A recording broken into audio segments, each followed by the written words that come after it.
کہیں کہ ہمارا رب اللہ ہے پھر اس پر جم جائیں. ان پر فرشتوں کا نزول ہوتا ہے.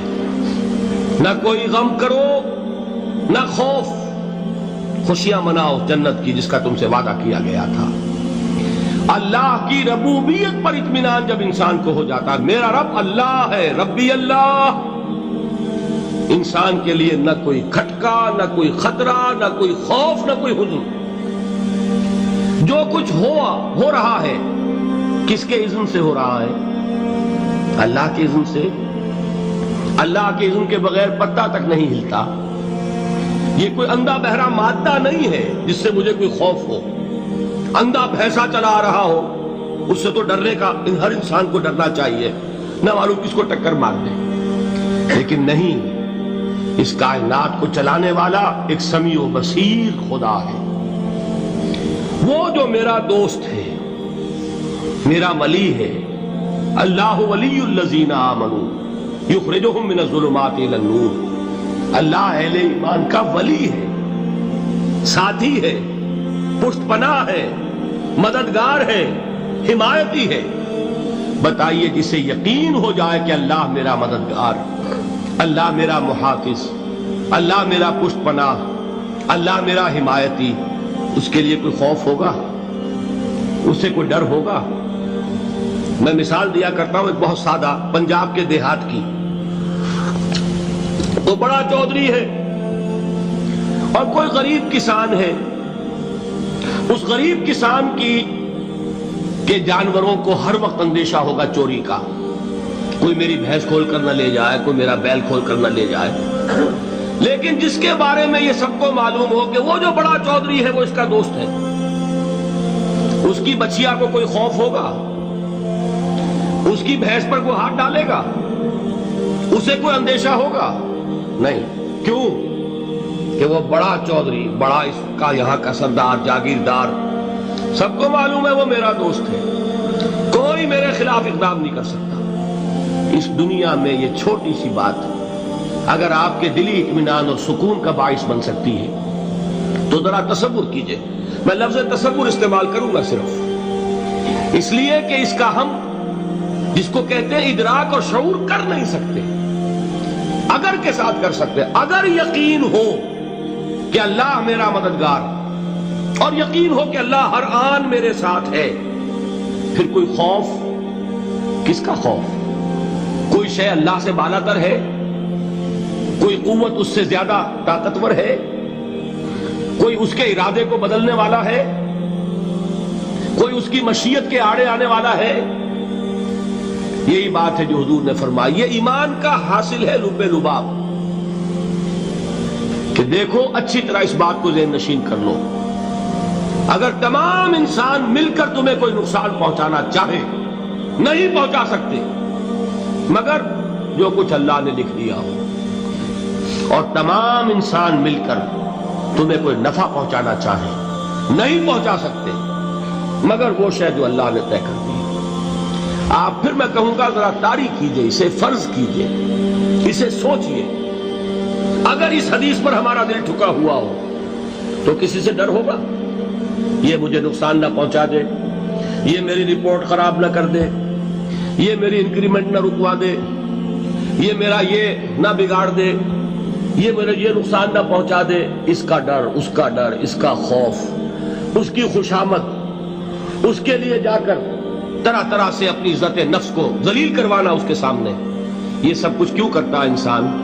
جب سمجھتا ہے کہ اس کے ہاتھ میں میرا کوئی نفع ہے، اس کے ہاتھ میں میرے لیے کوئی ضرر ہے، یہ مجھے کوئی غضب پہنچا سکتا ہے، یہ مجھے کوئی نقصان پہنچا سکتا ہے، یہ میرے کوئی کام بنا سکتا ہے، یہ میری کوئی ضرورت پوری کر سکتا ہے. اسی کا نام شرک ہے. جہاں آپ نے یہ سمجھا کہ غیر اللہ کے اندر کوئی طاقت موجود ہے وہی شرک ہے. بتوں سے تجھ کو امیدیں، خدا سے نومیدی، مجھے بتا تو صحیح اور کافری کیا ہے. شرک تو یہ ہے جس پر بھی تمہیں یہ خیال ہے. کلمہ ہے یہ کلمہ سوم، لا حول ولا قوت الا باللہ. ذرا اس پر دل کو کبھی اگر آپ تصور کریں، پھر فرض کریں دل ٹھک جائے اس پر، کوئی طاقت نہیں. یہی بات تھی جو شیخ عبد القادر جیلانی رحمۃ اللہ علیہ نے اپنی وصیت میں اپنے بچے سے کہی. 11ویں دینے والے ہیں، لیکن حضرت شیخ عبد القادر جیلانی کی وصیت اور تعلیمات کو کتنے لوگ ہیں جو جانتے ہو؟ یہ جن مقامات تک پہنچے ہیں وہ کس چیز کی بدولت پہنچے ہیں؟ انہوں نے جو پیغام دیا وہ کیا تھا؟ اے میرے بچے، جس طریقے سے قرآن مجید میں حضرت لقمان کی نصیحتیں جو ہے نقل کر دی گئی ہیں، میں یہ عرض کروں گا بالفرض اگر قرآن حضرت عبد القادر جیلانی کے بعد نازل ہوا ہوتا تو شیخ عبد القادر کی یہ نصیحتیں بھی قرآن میں درج ہوتی. اتنی اونچی نصیحتیں ہیں. اے میرے بچے، اس حقیقت کو ذہن نشین کر لے، لا فاعل فی الحقیقت ولا مؤثر الا اللہ. اس کائنات میں نہ کوئی فاعل حقیقی ہے نہ مؤثر حقیقی ہے سوائے اللہ. کسی شے میں کوئی تاثیر نہیں اگر اللہ نہ چاہے. آگ جلا نہیں سکتی اگر اللہ نہ چاہے. پانی ڈبو نہیں سکتا اگر اللہ نہ چاہے. زہر ہلاک نہیں کر سکتا اگر اللہ نہ چاہے. کوئی چیز فائدہ نہیں پہنچا سکتی اگر اللہ نہ چاہے. تو در در پہ کیوں سر جھکاتے ہو؟ در در پر کیوں جبیں سائی کرتے ہو؟ سب کے سامنے کیوں ہاتھ پھیلاتے ہو؟ ایک اللہ سے مانگو، ایک اللہ کے سامنے زمین پر اپنی جبین رکھو. لا فاعل فی الحقیقت ولا مؤثر الا اللہ. نظر آتا ہے ہمیں کہ پانی پیاس بجھا دیتا ہے. پیاس بجھانے کی صلاحیت پانی میں نہیں ہے، اللہ کے اذن سے. کھانا بھوک مٹا دیتا ہے، بھوک مٹانے کی صلاحیت کھانے میں نہیں ہے، اذن رب میں. دیکھیے یہی یقین تھا. حضرت موسیٰ علیہ السلام کا واقعہ یاد کیجئے. سامنے سمندر آ گیا ہے، قوم دیکھتی ہے پیچھے کہ گرد و غبار کا طوفان ہے. معلوم ہوا کہ فرعون اپنے لشکر سمیت آ گیا. لشکر جب چلتا تھا تیز رفتاری کے ساتھ تو گرد و غبار کا جو طوفان اٹھتا تھا اس کا تصور کیجئے. اور لمحہ بلمحہ وہ قریب آ رہا ہے. پوری قوم نے کیا کہا؟ اے موسیٰ انا لمدرکون، اے موسیٰ ہم کو پکڑے گئے. قرآن مجید میں تو یہاں وہ باتیں نہیں لکھی ہے، لیکن تورات میں یہ درج ہے کہ بنی اسرائیل جھگڑنے لگے، دست و گریبان ہو گئے موسیٰ کے ساتھ. موسیٰ نے یہاں مروایا لا کر، اس سے تو ہم وہیں بہتر تھے. وہاں کھانے کو ملتا تھا، زندگی تو تھی، بیگار ہم کر رہے تھے، موت تو نہیں تھی. اب جو کچھ ہوگا اس کا تصور کرو، جس طریقے سے ہمارے ٹکڑے اڑائے جائیں گے. تو لڑ رہے ہیں حضرت موسیٰ علیہ السلام سے. یہ تورات کی تفصیل ہے. قرآن میں صرف اتنا آیا ہے، پریشان ہو کر انہوں نے کہا انا لمدرکون، موسیٰ ہم تو پکڑے گئے. اس وقت موسیٰ کا جواب کیا ہے؟ کلا ان معی ربی سیہدین. نہیں، میرے ساتھ میرا رب ہے، وہ راستہ دے گا. بتائیے کہاں راستہ نظر آ رہا ہے؟ یہ ہے ایمان بالغیب. راستہ نظر نہ آئے تب اللہ پر یقین ایمان ہے.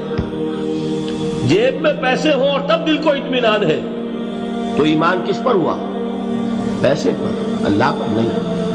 جب وسائل و ذرائع نہ ہو اور پھر یقین ہو کہ اللہ مسبب الاسباب ہے، وہ اسباب کا پابند نہیں ہے، وہ اسباب کا محتاج نہیں ہے، اسباب اس کے محتاج ہے.